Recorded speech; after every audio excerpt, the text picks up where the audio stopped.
What is going on, YouTube? Ty here, and we are literally just talking basketball today. That's literally all it's about. My computer doesn't have that much power though. It'll be fine. I think there's an outlet somewhere. But yeah, we are literally just talking basketball.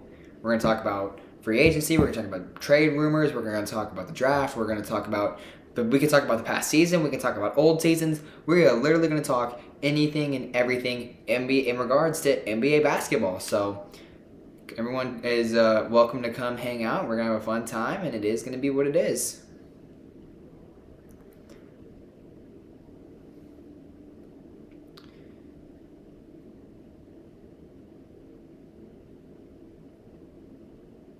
We got 2 viewers, so just bring up anything basketball, guys, and then we will just start talking about it. We can talk about the draft. We can talk about free agency. We can talk about literally anything and everything. Talk about favorite players. Talk about favorite moments. I mean, I really like to talk about recent things because I feel like I know a lot about them.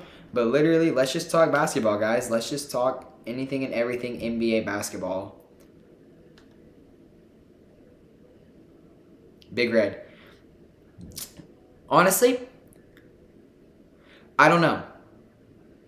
I just don't know if Portland has the assets. I think it'd be a super huge trade. I think Jeremy Grant, who they just acquired, would be a part of that package. I think Yusuf Nurkic would be a part of that package. And I do see Anthony Simons after being part of that package as well because you have to give up some sort of young talent.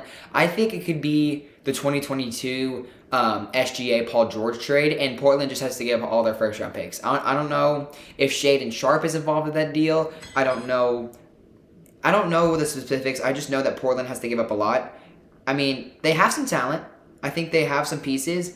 Obviously, you don't want to do anything as in regards to Damian Lillard. You want him to stay, and you want him to obviously be that guy, and then you pair it next to Kevin Durant. It just depends, though. I think Jeremy Grant's $20 million contract is going to be on there. He is expiring.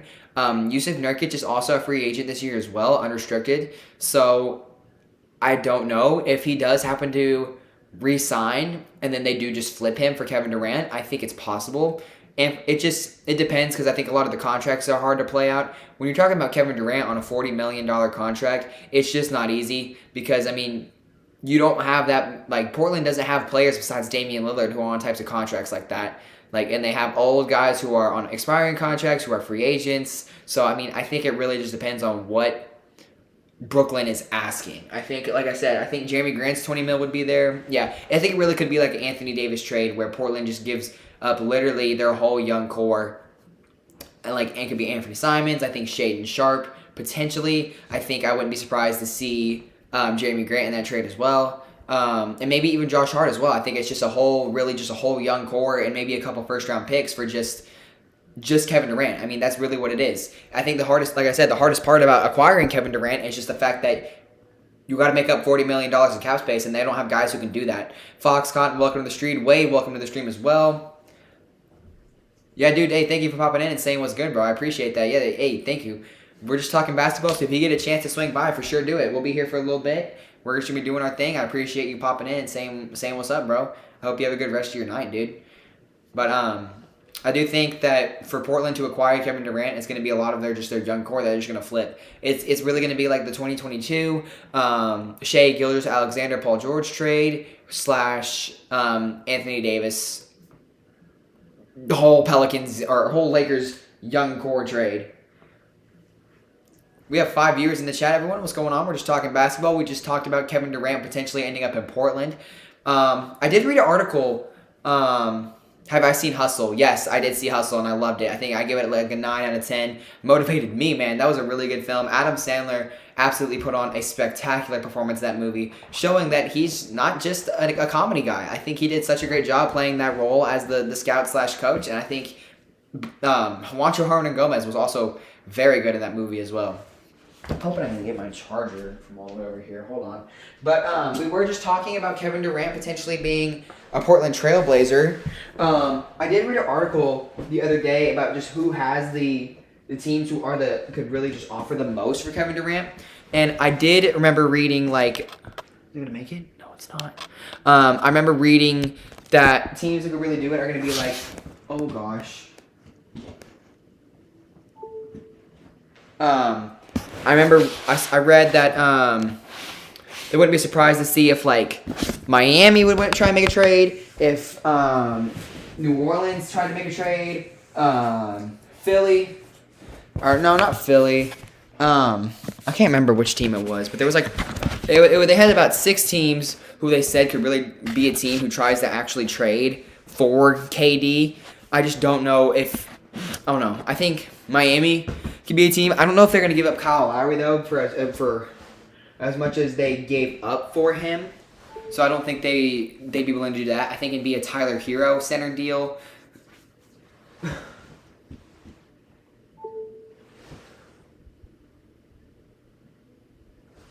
Hold on. My air mattress is in the way of that stupid charger. I think I wouldn't be surprised. I wouldn't be surprised to see if it was a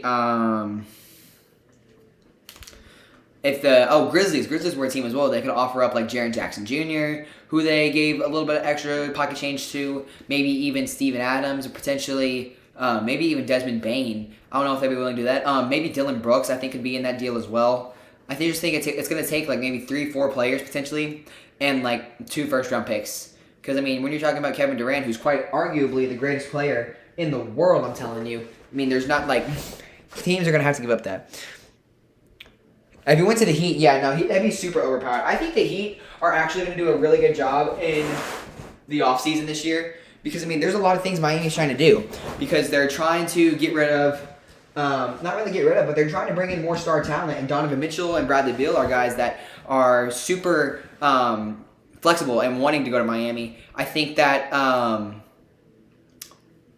that Donovan Mitchell is more of a possible thing. I think they're going to have to I think they're gonna have to give Tyler Hero a bigger extension though, just to match up some salaries. Like I said, I don't see any situation where Kyle Lowry is moved just because of what it took to get him. And I think that Tyler Hero's center deal for Donovan Mitchell is gonna be the most possible, one of the most possible trades this offseason. I think Bradley Beal is going to decline his player option, and I think that he does resign a 5-year, gets a max, so then he is traded either midseason or the offseason. Austin Brown, Kyrie's gonna be a Laker. Kyrie's going to be a Laker. There's literally no other perfect scenario, because here's the thing. Kyrie's getting paid $36 million. Russell Westbrook's getting paid $44. And the thing is, the Nets are going to want something in return. And so the Lakers are going to have to give up more to get rid of Westbrook, because he's on a $44 million contract, and Russell Westbrook played quite possibly the worst season of his career. So they're going to have to give up like Russell Westbrook, maybe Talen Horton-Tucker, and a first-round pick. I think the Nets would give up a protected first-round pick maybe, just because of the fact that the Lakers would be giving up so much, and they're going to want something slightly in return.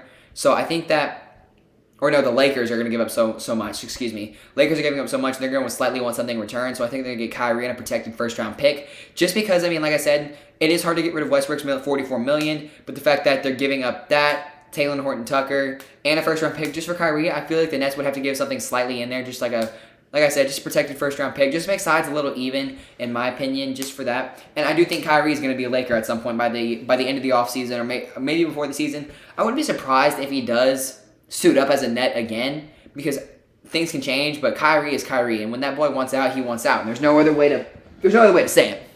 Like, when he wants out, he's gone. Like, it's just what he does. It really is just what Kyrie does. I do think that Kyrie, unfortunately, is just going to end up as a Laker by the start of the 2022-2023 season.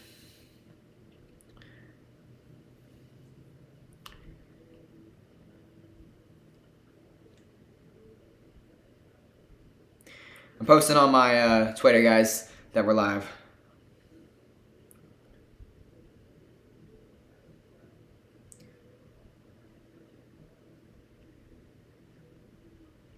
What else you guys got for me? Give me some of your takes.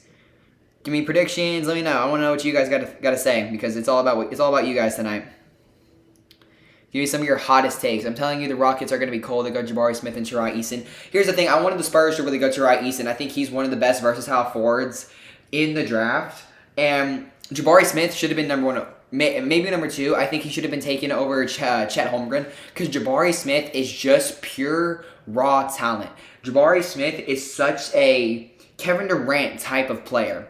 He's 6'10", 230, who is super lengthy, can shoot the ball over anyone and anywhere, and can also handle the rock. And what he does better than Kevin Durant, he plays exceptional defense. He's a shot blocker. Jabari Smith was overall, I think, the best raw talent of this draft. And so the problem is, I think Chet Holmgren's going to be a bust. I don't care what anyone says. I think Chet Holmgren's going to be a bust. Chet Holmgren is not NBA ready by any sort of means whatsoever, because here's the thing. He's 7'1", 195. The thing about that, like, you have to look at that, because Chet Holmgren is not a physical player. Chet Holmgren is not physical enough to play in this big man's league. A Joel Embiid, a Nikola Jokic, Giannis. I mean, heck, I think even Luka could own this guy. I mean, even though he's 7'1", it's just the problem is, like, Chet Holmgren is not NBA ready. None of the guys, no one's going to be NBA ready straight out the draft. Like, it's impossible. But Chet Holmgren is just... He's not going to be I don't think he's going to be a franchise cornerstone. Austin, the reason Jalen got picked up so late is just because, I mean, Jalen is not a prolific scorer. And I think you got to be a scorer in the league to really move on and be a top prospect. And Jalen doesn't have that in his bag yet. I'm not saying he isn't going to get it, but Jalen isn't the best three-point shooter. He isn't the best mid-range shooter. I think his biggest strength is what he does everything else, because Jalen is really so versatile. I think he has kind of like a Draymond Green type of potential to be a guy who go out and get buckets. Like, I'm not saying like 20-ish points a night, but I think he could be a guy who gets you like maybe 12 points and then will do the dirty work on the glass on both ends. Jalen's a rebounder, and he's a prolific shot blocker as well. Plays great interior defense. And then the thing about Jalen Williams out of Arkansas is also he's a great passer as well. Jalen has such great court vision, and he knows where his teammates are going to be, and he really does a good job. And he's a big body too. He sets screens. I think just the biggest problem about Jalen is that I don't see him as a huge prolific scorer yet. Because the thing is, like, you got to be a scorer in today's league. You got to be able to shoot that three ball with consistency. Whether it's 35%, something like, it's got to be at least above the 30s. That's what it is. Jalen's got to be a more prolific three-point shooter. I'm not saying he's not going to get it, but that's just not one of his biggest strengths. He was very hesitant all year to do that, and it's just, he's got to pick up on that. Aaron, I did see Jalen's Spider-Man meme. I thought it was great. I'm glad to see that he's already having a lot of fun in Oklahoma City. I plan to go to a few games this year to go see him because, like, hey, it's what it is. I'm gonna buy his jersey as soon as it's available.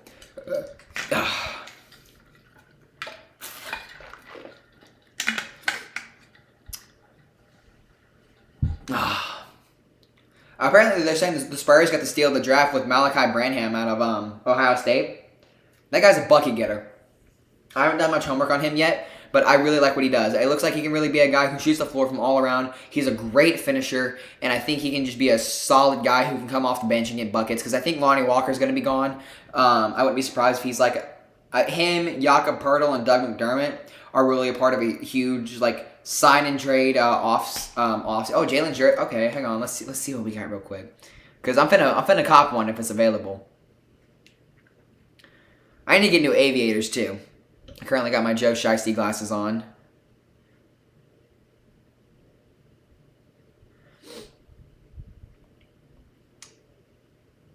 Here's some for Arkansas, but there's none for Oklahoma City yet. Oh, no, here it is. I'm capping. Totally capping. But the problem is, it's just, well, Austin, I don't think the Spurs are gonna be terrible this year. I think we could be a team who makes a late round, a late seed playoff spot.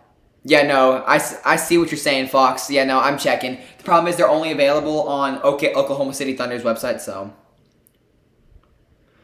And honestly, not because he just, I mean, like, it's because he's not, the jersey's not available everywhere. Like, it's just right now, there's not people who are buying that jersey, like, so it's going to be expensive, like, it's on the team's website. No, Austin, I think the Spurs are second winners of this draft. I think they're at number 2 right behind Detroit. I think Detroit had the best draft, but the Spurs really had an amazing draft. They addressed what they needed. They got a scorer at wing depth, and they got Jeremy Sochan out of Baylor, and that dude is a dog. I think what I need from him, and I need him is to improve that consistency on the three-pointer, because he's shot 30% from it this year, and maybe some more free throw shooting. But I do expect Jeremy Sochan to come in and have immediate impact because he can play the 4, and that's what we've needed. Keldon Johnson can finally play the 3 spot, and he's 6'10", and he is just huge. He's a big body, and he can get to the rack, and he is a bully. He's just a dog, and he's so lateral when it comes to the defensive end on the perimeter as well. There's not many big guys who are such a quick and lateral defender, and Jeremy Sochan is that. Jeremy Sochan is so versatile when it comes to the defensive end because he can play interior defense, he can be a shot blocker, and then he can proceed to be a great perimeter defender on a switch. Like if you want to, if say Draymond Green, just because it's a good comparison. So Draymond Green sets a screen on DeJounte Murray, and like Jeremy Sochan steps up, like, so it's a 4 on Curry. Let's just say that hypothetically, like that's still a good matchup because Jeremy Sochan is so lateral and quick. Jeremy Sochan is going to be great, and I think he can come in and make an immediate impact. And I'm really excited to see what he's going to do in the summer league. I think the Spurs, though, they do need to make a big splash because, like, they have a lot to work with.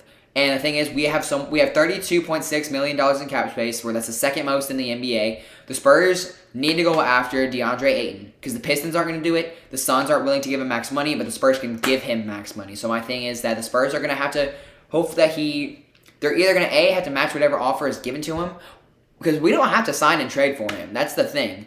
But I wouldn't be surprised if it is a sign and trade that's centered around Jakob Poeltl, Doug McDermott, and Lonnie Walker. I think we should get something more than just Ayton because that's a lot right there. But maybe just the 3 players on itself is enough to get it done. Maybe that is. I'm just not sure. I don't know if Cat's going to be top 10 this year, man, because there's a lot of guys. I think it's possible, but you've got Giannis in no particular order. When they're all healthy, Giannis, Luka, Kawhi, LeBron, Embiid, Jokic, Steph Curry. I think John Morant could be top 10 next year. I think Trae Young could be top 10 as well. I think even Jimmy Butler could be a top 10 guy. Those are just 10 guys off the top of my head that I think when they're all healthy can be top 10 players as well. There's just so much talent right now in the NBA, and it's unbelievable to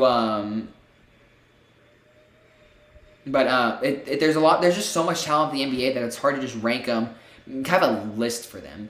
Like, it's not going to be easy because, I mean, there's just so much right now. Like, I'm not saying Cat is bad. I think by all means, Cat could be a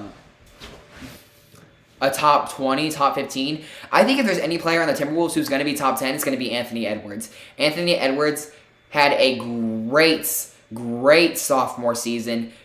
Was the centerpiece of taking that team to the playoffs. Had one of the biggest leaps this year. I'm not saying they are, but I think he really could be. Those guys really could be in the top 10. I think Trae Young has the ability to be in the MVP conversation this year. I think Trae Young is a guy who, if the Hawks manage to trade away John Collins, but they need to keep Clint Capella, but they need to trade away John Collins, not to San Antonio. I think John Collins is really he's proven to not be a viable third option at this point. I think they need to look at moving Bogdan Bogdanovic, and I also think they need to look at moving John Collins, just because, I mean, like, those are touches that are coming away from Trae Young. Trae Young, I think, has the ability to be a top 10 player this year. I don't get why you think that's such a hot take. I think that's awesome. Aaron, I'm sorry, no. Zach LaVine is not better than Jimmy Butler. I think if there's a team that if I have to start a franchise around, if I had to pick one guy to take my team in a finals game right now, Zach LaVine or Jimmy Butler, I'm going Jimmy Butler. Jimmy Butler is a guy who is just a winner. He's a straight competitor. Jimmy Butler is a guy who just goes out there and leaves it all on the floor. He does everything. I think Jimmy Butler is a great defender. Jimmy Butler is a great finisher, and he's just a loud guy. Jimmy Butler goes out there and he gets everything done. I think Zach LaVine, I'm not saying Zach LaVine is bad. Zach LaVine needs to come to the Spurs. Have the money. Let's go. I get it. Jake Fisher is reporting that he's going to resign, but Jake Fisher's a liar. Jake Fisher was the one who said that Aaron Rodgers was going to be traded to Denver in a matter of days, and now look at what happened. Aaron Rodgers was not even this offseason, but last offseason. They were saying Aaron Rodgers was going to be traded to Denver. He played a whole other season in Green Bay, got another MVP, and just re-signed a 4-year deal.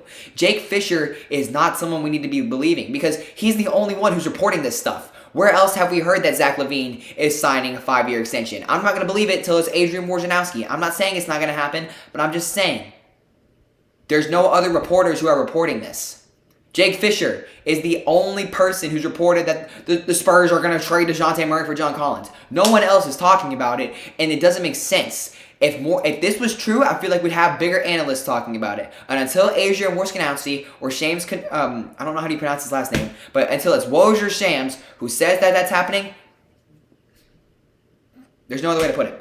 Fox, I don't think the Hawks suck. I think the Eastern Conference is just very competitive.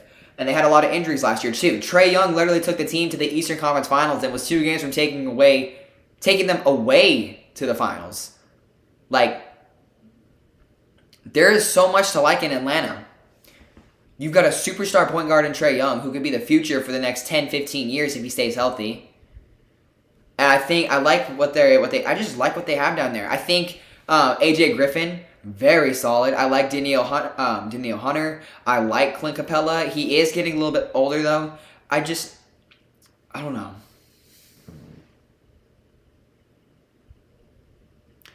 Austin, I cannot know. There's no way you're saying Trae Young is not good. Austin, the Hawks made the playoffs again this year. 2 years in a row now they've made the playoffs, and Trae Young has been an all-star.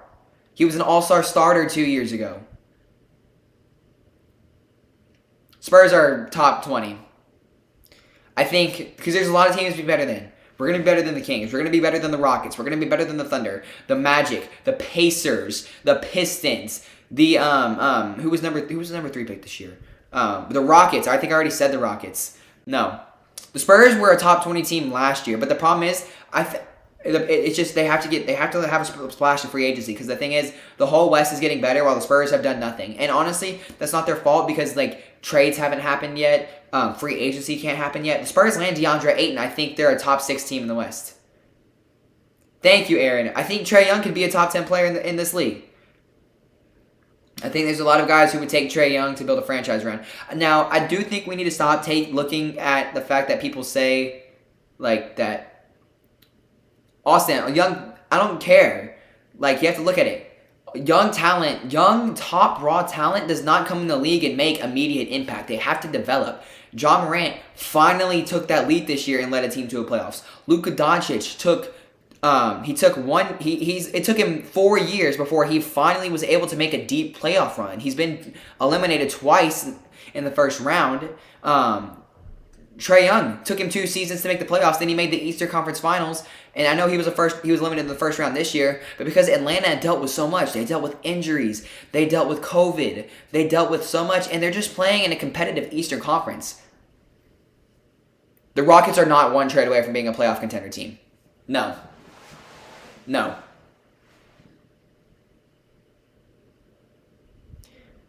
No. The Rockets are not one trade away from being a competitive team. Because they can't trade anyone unless, like, if John Collins decides to opt out. But he's not going to opt out. It's $44 million. He'd be stupid to opt out of that.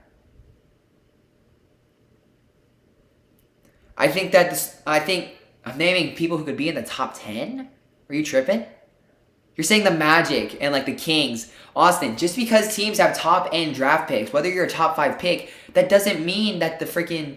that they're going to come in and make impact immediately. Yes, I'm saying guys who are top 10 because they had to take the time to become top 10.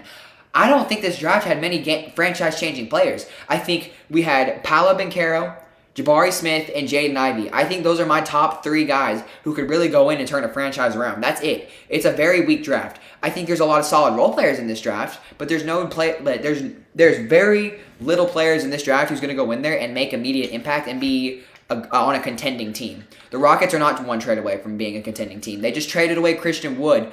And I get that because they really wanted to do the development of Alfred Seguin, and I like what I saw out of him from his rookie season. I think there's a lot to like when you look at him. I think there's a lot to like when you look at Jalen Green. The problem is, one of my biggest red flags is I don't know if there's a lot to like in Kevin Porter Jr. I think he's shown flashes of greatness, but he hasn't been consistent, and he's a locker room guy. He's not a locker room guy. He goes in there and he causes problems. He causes fights. He causes scuffles. He left at halftime one of the games this year. He goes in there like, Austin, I get it. Jabari Smith Jr. is on the Rockets. I get it. Jabari Smith Jr. is on the Rockets. We know. I watched the draft. But it doesn't matter because the thing is, he's not going to come in immediately and be a guy who's going to lead a team to a championship. You realize that, right? Rookies are not guys who are going to come in and make instant impact. Rookies are not guys who are going to come in and just immediately take note on a championship team. The only situation that it's been lately was the Warriors last year when they drafted Moses Moody and Jonathan Kuminga. And the only thing is, because Steph Curry, Klay Thompson were healthy. Steph played like an MVP. Jordan Poole developed. Klay Thompson came back, and yes, while he wasn't the same, Klay Thompson still got buckets. The Warriors did their thing, and I know, I get it. That's weird to compare it to a championship team, but the thing is, rookies don't make immediate impact. Neither of the rookies played any minutes in the NBA Finals, dude. I get it. Jabari Smith, best player in the draft class, best player of raw talent. He's on the Houston Rockets. There's young talent to like there. But that doesn't make them a top team immediately. That makes them a top team in 2 to 3 years. There's a lot to look forward to in Houston. But development takes time. Rookies take time. Rookies are experienced. Jabari Smith could be a bust. I'm not saying he's going to. I think Jabari Smith is a guy who could turn a franchise around. You did not just say Jordan Poole needs to leave the Warriors. Jordan Poole's in a perfect situation.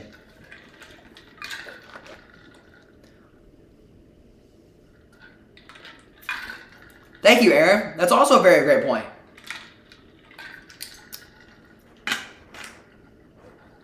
Jordan Poole's going to stay, and he's going to stay on a pay cut. Jordan Poole's going to be in the place where he wants to win. Jordan Poole's going to be surrounded by the best players in the NBA. Jordan Poole is literally going to take the reins from Steph. I don't think Jordan Poole is a next Steph Curry. The only guy who we could really look at being on the skill set of Steph Curry is Trae Young. But Jordan Poole should never, and I think will never, leave Golden State. Jordan Poole developed into an amazing player. I think that him and DeJounte were both robbed of most improved player because Jordan Poole is so much. Austin doesn't matter. That's selfish then. That's selfish of Jordan Poole if he wants to leave somewhere because he wants to start and be a guy. Like, Jordan Poole is already a guy. Jordan Poole as a sixth man is absolutely perfect. The thing about Golden State in 2015-16 compared to this year, not even 2015-16, 14-15 when they won the first championship. Golden State did not have a guy like Jordan Poole who came off the bench and lit it up. Now, they have a young, I think he's like 22, 21 even maybe. He's young. He's so young. He's no older than 23, I think. Jordan Poole comes off the bench and absolutely can light it up on any given night. Jordan Poole could be a guy who goes for 30. Jordan Poole could be a guy who goes for 15. Jordan Poole has not shown that consistency of stardom, but Jordan Poole is so crucial to what Golden State does because if he comes off the bench and he's having a night, they're going to be fine. They're going to be just comfortable in the driver's seat. Trae Young is comparable to Steph when you look at their skill sets. Both small point guards who are explosive off the dribble, can finish at the rim on both sides, can shoot it from anywhere, and can shoot it from about 30 feet and beyond. I don't get how you don't see Steph Curry resemblance in Trae Young's game. It is all there. Steph Curry's game lives inside of Trae Young. I think John Morant could win MVP, but I think Luka Doncic, if I had to pick one, I'm going to lock in Luka Doncic or Giannis Antetokounmpo again because they just play dominant. I expect Luka with Christian Wood now to be absolute. I think the Mavericks have a potential to be maybe a top 2 seed in the West, maybe even go on another Western Conference final run. Potentially they could go to the finals. Who knows? What? Okay. I still don't get how you don't see Steph Curry's game in Trae Young. I don't get that. Because it's all there. Literally, the comparisons are there.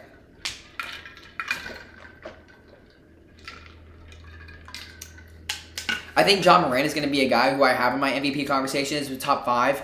I say Luka, Giannis, Joker, Steph, Ja are like all my top 5. Maybe if LeBron and the Lakers finally decide to put it together, if they do manage to get Kyrie, and LeBron goes on another crazy season as he did, and they're actually productive and win games, I think maybe LeBron could be in that conversation. Who knows? I think maybe Jason Tatum, possibly. Jason Tatum is a big if, a very big if. I feel like we don't talk about him as much as we talk about all these other guys, and while he is coming off of finals, I don't know. Jason Tatum obviously was not ready for that moment, and I think Jason Tatum is a guy we could potentially be just keeping our eye on for MVP, but I don't think he's better than most of those guys I just said. If I had to start a franchise with Luka or Tatum, I'm taking Luka, because Luka makes other players better. Luka makes the team around him better. Because that team on paper does not look like a team who goes to the Western Conference Finals. There's just no shot. No. Hornets are not a playoff contending team. I think their ceiling is top 6. I think their ceiling is top 6 in the East. I just don't see that Hornets team, and they could be getting worse. I think Miles Bridges is gone. Because here's the thing. Teams like the Pistons are willing to go after him. And here's the thing, though. I'm not sure about it because the problem is I think that the Hornets are going to be willing to overpay him, and they're going to match any offer, even if it's a max, which is stupid because you have other guys you're going to have to pay. You're going to have to pay LaMelo Ball. You're going to have to pay, really just LaMelo Ball and Miles Bridges. Those are like your two centerpieces. But you're going to have to bring in other talent. Terry Rozier is not going to be getting better. If that makes sense. Terry Rozier is not going to be a guy who develops and turns into a core third piece on a contending team. I think there's some win-now teams who could be looking to add Terry Rozier to a roster, to be honest. But the East is going to keep getting better. Let's just look at who all made the playoffs this year. Miami, Boston, Philly. Who was the 4th seed this year? It was Philly. Philly was the 4th seed this year. Who was the 3 seed in the East? Milwaukee. So, top 8. Miami, Boston, Milwaukee, Philly, Toronto, Chicago, who was 7? Brooklyn, and Atlanta. I think, so teams who are going to get better. Miami gets better. I don't know if Boston gets better. I think they're missing a true point guard, and that's going to be hard to do. The Bucks are going to be healthy. There's not much they need to do there. I think Philly, I don't know what's going on in Philly. They don't have a lot of money right now because Harden's opting in on a player option worth $44 million. Joel Embiid's on a max. I think Tyrese Maxey continues to develop and be a franchise cornerstone for them, and I really think he could take another leap this year. I don't know if it's an all-star leap, but I think he could be a guy who drops in 20 a night. Toronto's going to get better, with no doubt in my mind. Fred VanVleet is continue playing great basketball. I think I wouldn't be surprised to see if OG Anunoby stays around and he continues to develop. Scotty Barnes, I think he's going to have a leap, potentially an all-star leap. I love what I see out of Precious Achiuwa. I think he's super. I think he has a lot of upside. I think he could be a great 3-and-D guy, a guy who could drop in threes, and I think he could play great post basketball. But I also think he can be a great shot blocker. I really like what I see out of Precious. Chicago, one of my biggest question marks in the East is Chicago because I don't know what to expect from them. The thing about that is DeMar DeRozan. Aaron, correct me if I'm wrong. DeMar DeRozan is 33. He's not getting any younger. And Vucevic, 31. And Vucevic is just ugh. So there's not much to look forward to in Chicago. Lonzo Ball is not a Yeah. Yeah. Like, Lonzo Ball is not a guy who's going to be a level up contender that's going to take a team to the next level. Like, Chicago Bulls fans can talk about how, oh, we were missing Lonzo Ball. Lonzo Ball is not going to be a guy who takes you to the next level. Alex Caruso is not a guy who takes you to the next level. So I think if you're Zach LaVine, you look at that and you're like, hey, there's maybe a team that I want to play for who's younger and only going to get better, because the Bulls are only going to get worse, I think. They're just getting older. And there's a lot of money. There's a lot of guys to be paid, a lot of money to go around. I think Zach LaVine, I wouldn't be surprised if Zach LaVine decides to resign, but I also wouldn't be surprised if he goes to a team like San Antonio. Thank you for saying he's 32. That's a fact check I needed. He has. I don't think DeMar DeRozan has really regressed, but I think DeMar DeRozan can still be... I think DeMar DeRozan is a good second option on a contending team. I think there's teams who could be willing to add him to a roster. He's only on a 3-year deal, but the thing is, when he's 30... So he'll be 34 by the time his deal is up. So I look at that and I'm just like, are there teams who are going to be willing to take a chance on him? I think maybe he'll be on a little bit, but... Lonzo Ball isn't bad. I think he could be very solid. I think the Pelicans made a little bit of a mistake when letting him go, but they did have to keep like their guys who they knew were going to stay, and then they brought in CJ McCollum. DeMar DeRozan is a great player. I love DeMar DeRozan. I miss DeMar DeRozan still, but DeMar DeRozan has also proved to be a guy who doesn't show up when it comes to playoff time. He's a regular season player. Unfortunately, I hate to say that, but he is. Like, and I love DeRozan. But at some point, his prime is going to pass him, and he will start regressing. I think he had if the MVP was based on the first half of the season, DeMar DeRozan wins it. He does. There's no chance in my mind DeMar DeRozan wins the MVP in the first half of the season. He had quite possibly the best first half out of any NBA player. I mean, we were talking about it for MVP. He was putting up constant 40-point nights, 30-point nights, but like, yeah, I don't know. Continuing with the East, Brooklyn, just Brooklyn. If Kyrie's gone, KD's gone. I think Ben Simmons, I feel bad because, I mean, like, I think Ben Simmons still has potential. And I don't think he has potential to be like a 25-point scorer a night and the leader of a team. I think he has potential to be a great Robin to a Batman. I think that's why him and Embiid worked so well, because Embiid was the primary scorer, but while Simmons was the primary ball handler. He's a rebounder. He's a 6'10" point guard who can guard the 1 through 5. He is a playmaker. He runs the offense. He ran that Sixers offense like fine wine. I think Ben Simmons has a lot to offer. And like I said, he's a 6'10" point guard who can guard the 1 through 5, and I think there's a lot to like about there in Ben Simmons. And I still think that there's a chance on him. I don't know why that everyone was so quick to give up on him, and people were very quick to slander him, because Ben Simmons has made it to an All-Star game. I think maybe 2. And everyone dogs about how Ben Simmons can't shoot. Yes. And I think in the NBA, you have to be able to shoot. That's what it is. It's an NBA, man. It's a shooter's game, and Steph Curry changed that.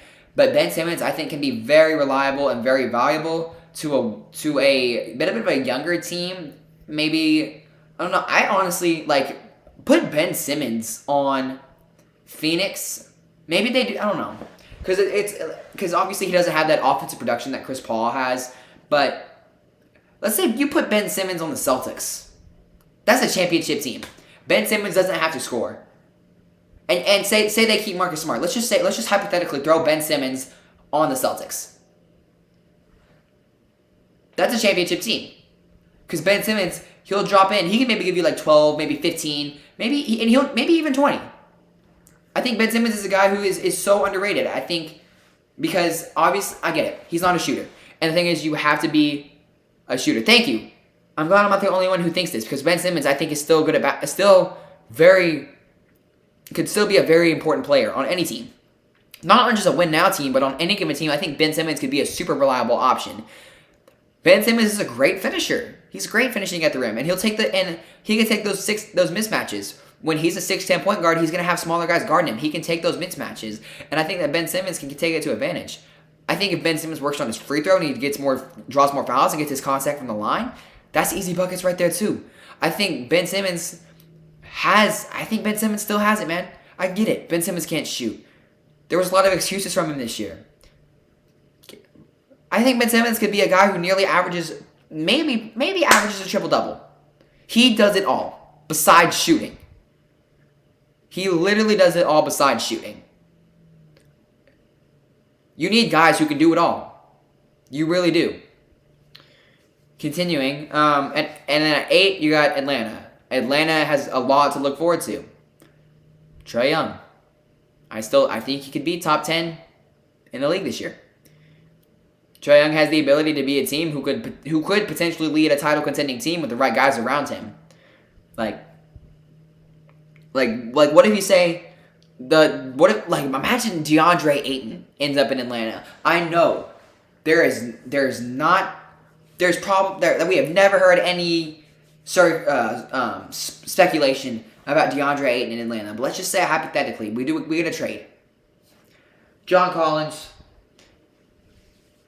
and we'll say Clint Capella, and then for DeAndre Ayton, salaries match up and it all makes sense.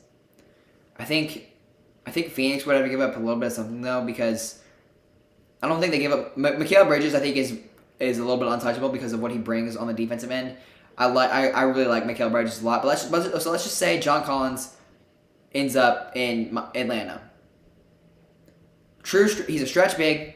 I think he isn't the best shooter. I think he needs to work on that capability to stretch the floor and shoot the 3-ball. But DeAndre Ayton is going to bring it on a night-to-night basis on both ends of the floor.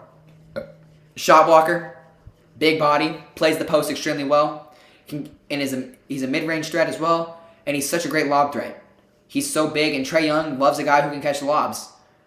That's going to be and he's a big body. He sets screens. And what Trae Young does so well is off the screen. How he gets to the rack with explosiveness. Trae Young's going to get right to it and get easy buckets.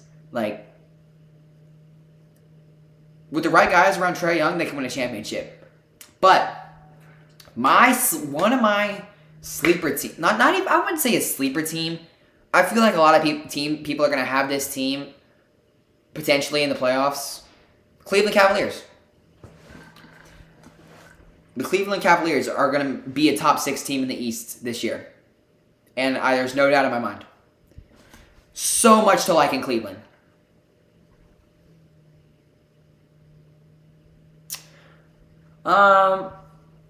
Something I want to see on 2K23. I haven't really thought about that. I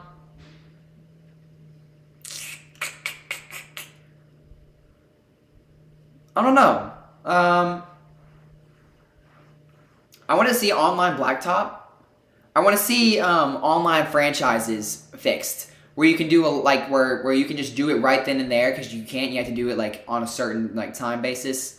I'm a guy who plays a lot of my league, so I do a lot of rebuilds. That's what I do. You guys know that, and I want to see a lot of. I want to see some changes to my league. I want to see potential online where you can do it right then and there. If you want to play with someone, do a fantasy draft. That's what I want to see.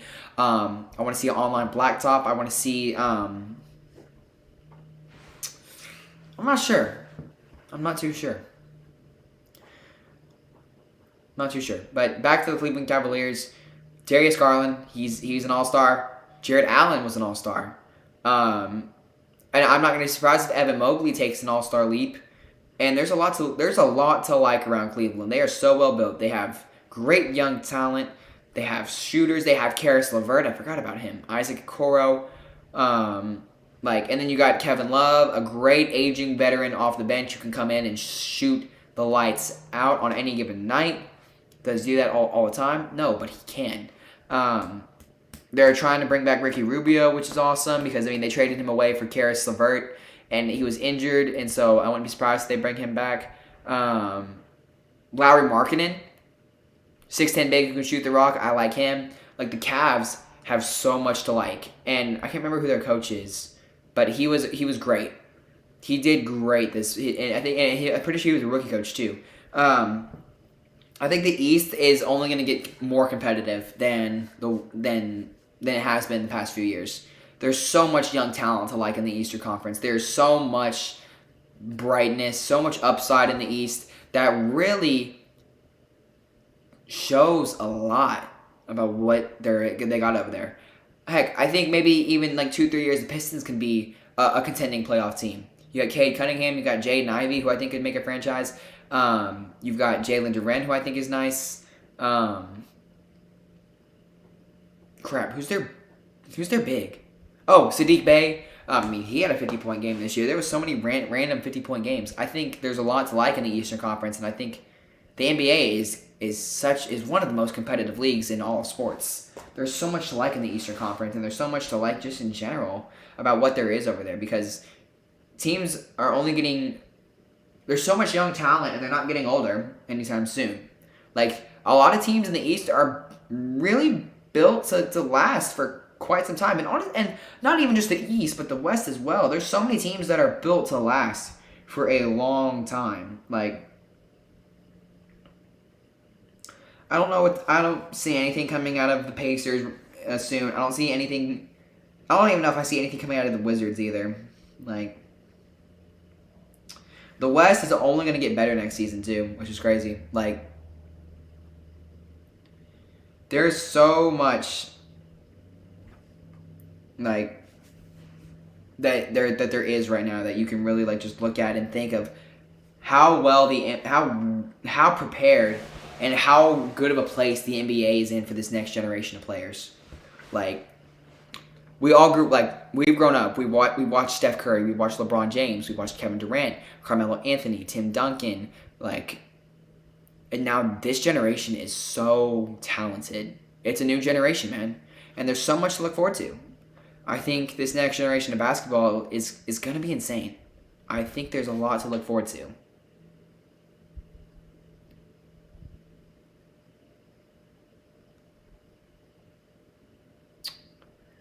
Was there a scenario where Kobe ended up on the Bulls? I know the one scenario I know about is that LeBron and Kobe were almost swapped for each other back in the early stages of LeBron's career.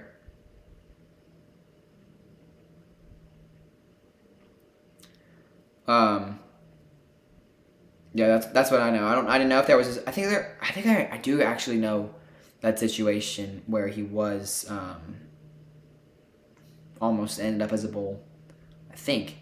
Keyword think.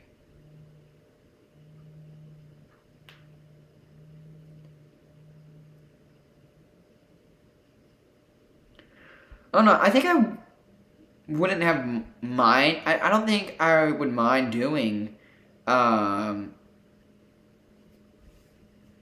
what if scenarios. I think that could be super fun. I think we could when my console gets here, that's something we could throw on the My League and 2K and just see what happens. Literally, I don't touch anything. We just throw it in, and that's what happens. Like, and honestly, I'd be so down. I'd be so down to do a what if series. And honestly, if more people want that, and then we'll do it. And maybe we don't even see if people want it. We just do it and see what people say. There's just not a lot we can do right now without a console. Okay, so there's a few scenarios we can do. We can rewind. So we can do what if Kevin Durant never left the Oklahoma City Thunder. We can do what if the Timberwolves drafted Steph Curry. We could do what if Kobe ended up as a Bull.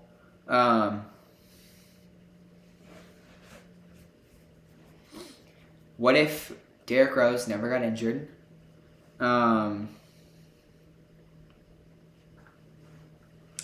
Honestly, one of my personal what ifs.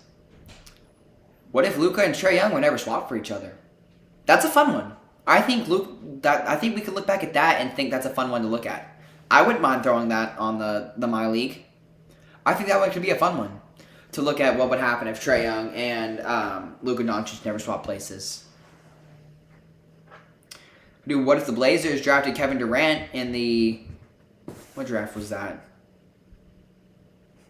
Whatever draft that was.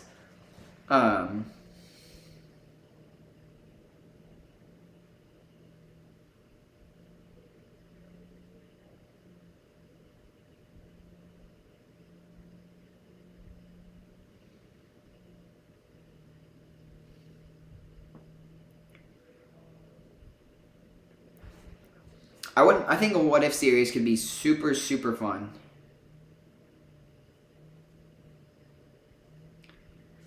I am ready for football season though. That's what I'm looking forward to the most right now. I still think Luka would be as good as he is now. I think Luka is honestly just straight raw talent. Like Luka would end up being what he is on any organization who took him. If Phoenix took him first, if the King, I don't know about the Kings. The Kings took the Kings. Like I think Luka is just one of the very few players who end up in the league as just straight raw talent and make immediate impact.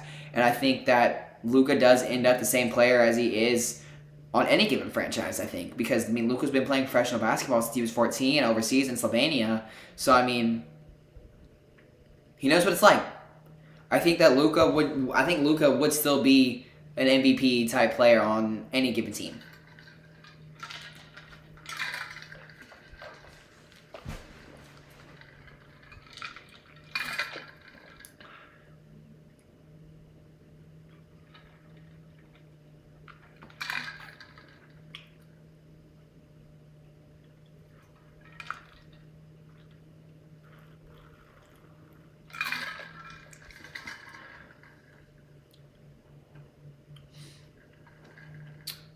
I'm just worried about to see if I'm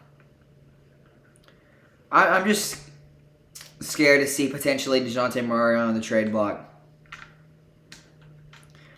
It doesn't make sense because I mean no one else is reporting it, and I think that it doesn't make sense for the Spurs to do it. But obviously I'm not a GM, so.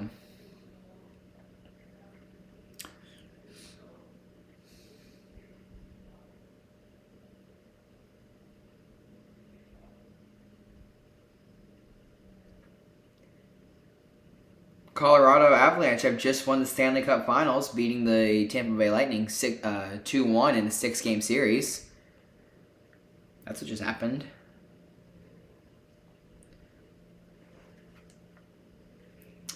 I think we might start wrapping this up soon.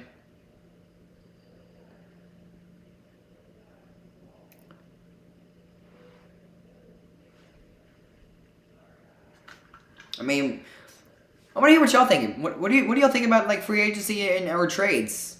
Like, what do you guys think? What do y'all think's gonna happen? Who do you think's gonna end up where?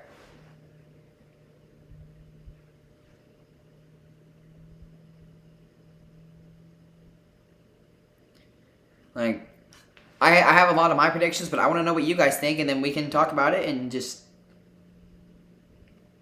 let me know. There's a lot to look forward to this offseason. I think this could be arguably one of the craziest off seasons of all time.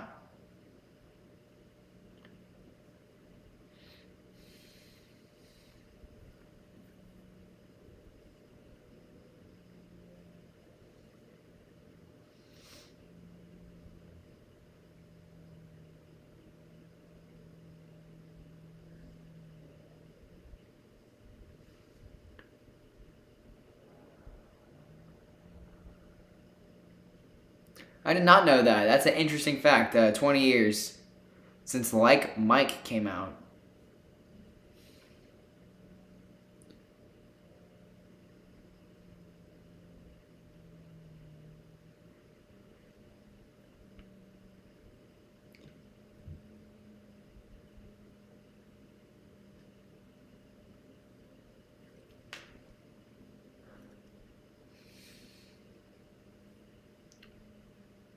The Rockets and John Wall are expected to negotiate a buyout. If successful, the Clippers, Lakers, and Heat will express interest. I think John Wall still has a lot to offer.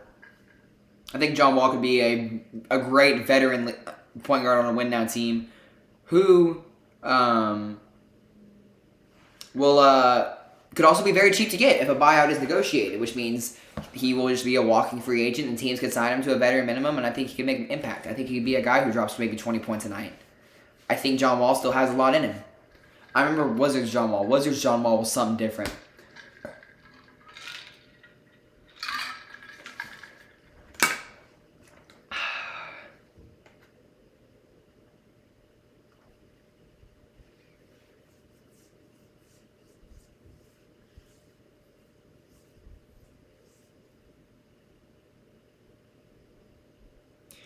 There's a lot of beef going on between Skip Bayless and Russell Westbrook.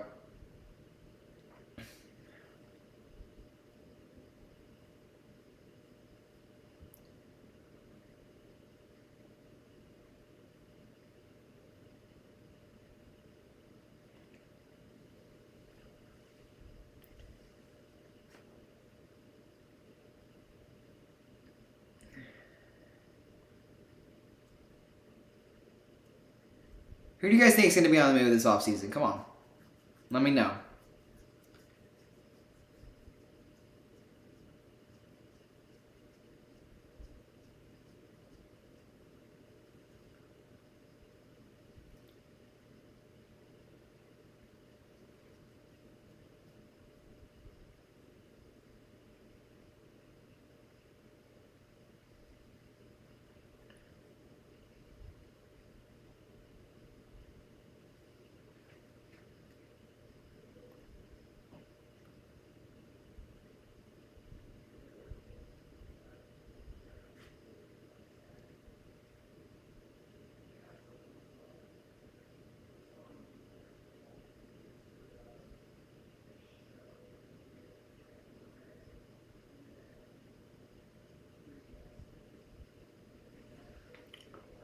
Westbrook needs to be on a team where he's the leader. I absolutely 1000% agree. I don't know. I think he could still be nice as maybe a second option, but Westbrook plays best on a team where Westbrook is a do-it-myself player. There's a reason he took over the league whenever Kevin Durant and was gone. And even when Paul George was there, Westbrook was still a very amazing player. Westbrook thrives as a do-it-myself type of guy, and even next to a star as well. Not so much star power, because I don't think he was bad on Houston either, and he was still very solid on Washington. I think Russell Westbrook, call me crazy, Russell Westbrook ends back up in Oklahoma City. I see it. It only makes sense. They're a team who's got a lot of young guards. Westbrook could provide that mentorship. They just got Chet Holmgren. There's so much young talent there and not enough veteran leadership. Westbrook could come in there and change that atmosphere. Russell Westbrook will go back to Oklahoma City. He'll be a near triple double guy. I think he'd average 20 points. And I think Russell Westbrook still has so much in the tank. He's just on the Lakers. He's on the wrong system. And I don't want to hear that wrong system wrong system doesn't exist, because it absolutely does. Players can play in the wrong system where they're playing terrible and they go somewhere else and they thrive, or they could be playing a very good system and they go somewhere else and they do terrible. And it wasn't Westbrook's choice to go to LA. LA just made that decision. I think Westbrook could be amazing. I think Westbrook still has so much left to offer. I think you send him back to Oklahoma City or a team where he's going to be a true priority, he's going to be tough. He's going to be Russell Westbrook. There's no other debate. I mean, I'll go throw on my Russell Westbrook Thunder jersey right now. That's how much respect I got for this guy. I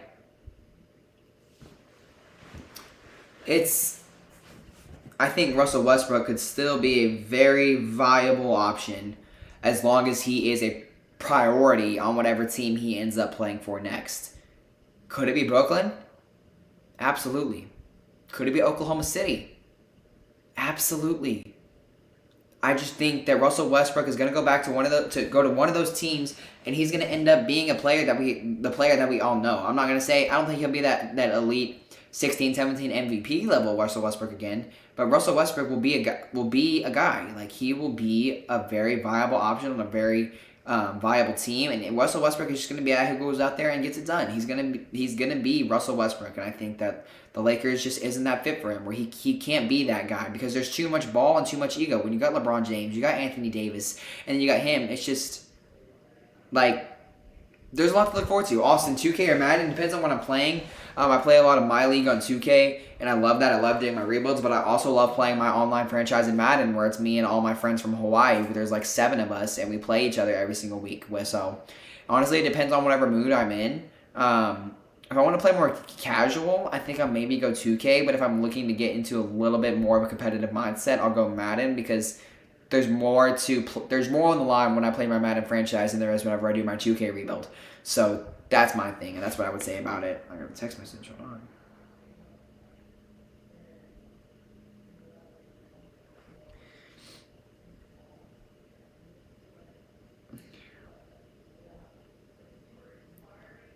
No, it just depends. I think I'm more of a 2K guy, but I've gotten a lot into Madden lately, and I want to get more into Madden.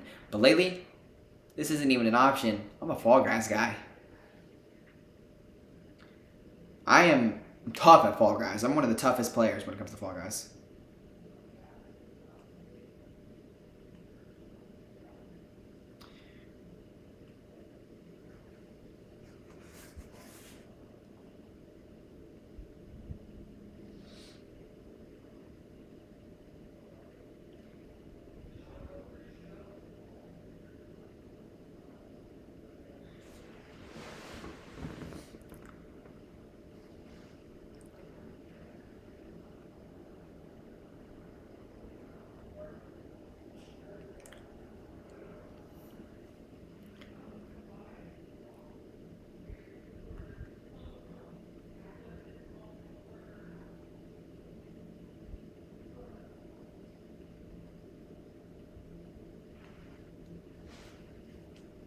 I think we are going to start wrapping it up soon. I get my car tonight. My car finally comes in, so I got bored and I was like, hey, maybe some guys want to talk some basketball. Here's the thing: I'm gonna keep doing these live streams. I'm gonna keep pumping out content because, like, hey, like, I love this. So, and I got time. So, if there's any other takes that you guys have on the that you have, please share them. I'd love to hear more takes. I'd love to hear more options. Like let's hear what you guys have to say, because that's what's about. It's about you guys. Like, let's just talk some basketball.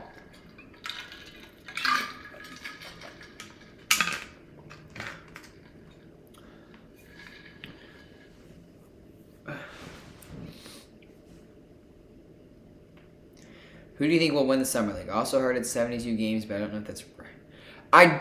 I've heard rumors that there is going to be a 72 game season. I've heard rumors that if Adam Silver said that if that's what needs to be done to prevent more injuries, he's going to do that. So I'm not going to be surprised if we do see the season cut down to 72. Would I be a fan of it? Not really, because I like as much basketball as I can get. But if it is what we need so star players can stay healthy, then you know what? That's what I'm here for. I do think for Summer League, I'm not going to be surprised if the Spurs win it. I get it. It's biased, but the Spurs have so much young talent, man. They got a lot. Josh Primo, Jeremy Shochan. I don't know. Maybe the Magic, Paolo Banchero. Maybe the Rockets, if they do send both Jabari Smith and Jalen Green. I think I'm not surprised for them to send Jabari at all, but I would be slightly surprised if they did send Jalen Green, just because I feel like he's going to be one of those centerpieces and had a great rookie season. So I'm not sure. I think Summer League is really a chance for guys who are young, like second year, and like just got drafted and just need that pro experience. And Jalen Green has that pro experience. He had a very solid stretch at the end of the season. If the Rockets do send both those guys, maybe, I think, as Austin said, Tari Eason is going to be a great fit in that team as well.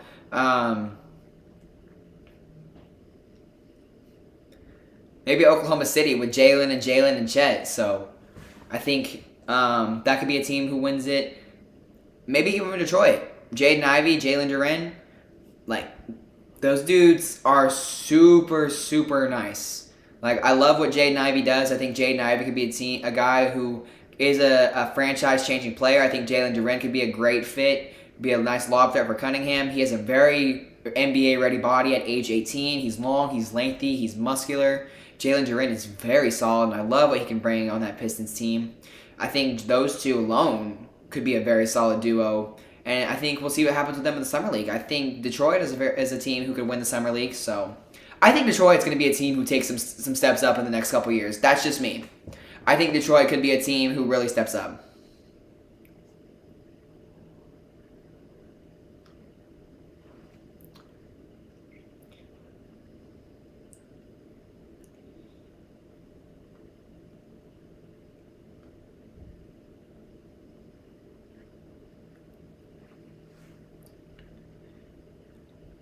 I like what Detroit has for sure. Oh no.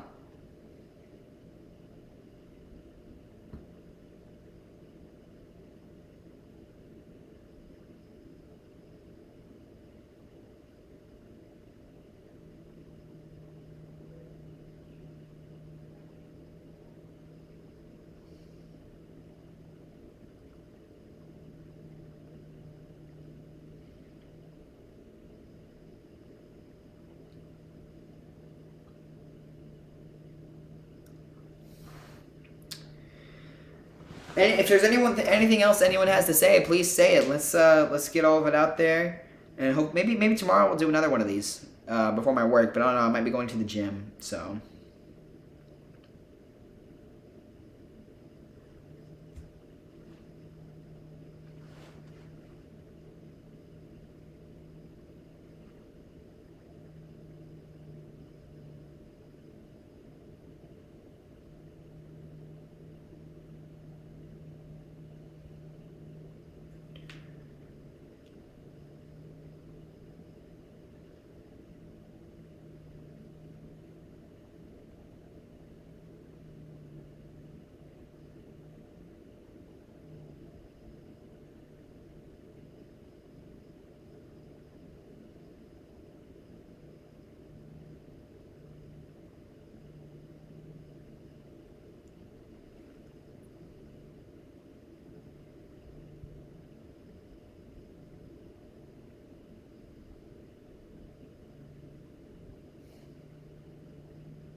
All right, well, if no one has any other takes to say, I think we are gonna wrap it up here. Been on here for about an hour. Probably get off and start getting ready to lay down, go to sleep. Had a very tiring day, so I just wanted to see if you guys wanted to hop on. There are 3 viewers who have randomly just popped in, so please, if you guys do have any takes that y'all have for me, please say something, because I'm about to wrap it up. But if there's any takes that anyone wants to say, please say them, because I mean, like, I'm here to talk about anything basketball. I want to hear what you guys have to say. So like, let's just talk some basketball. Like, whatever you guys have to say, please say it, so we can start a nice little discussion. I love talking basketball. So, like, we just got done talking about Summer League. We were talking about playoffs. We were talking about what if scenarios. Like, so we were talking about everything. So.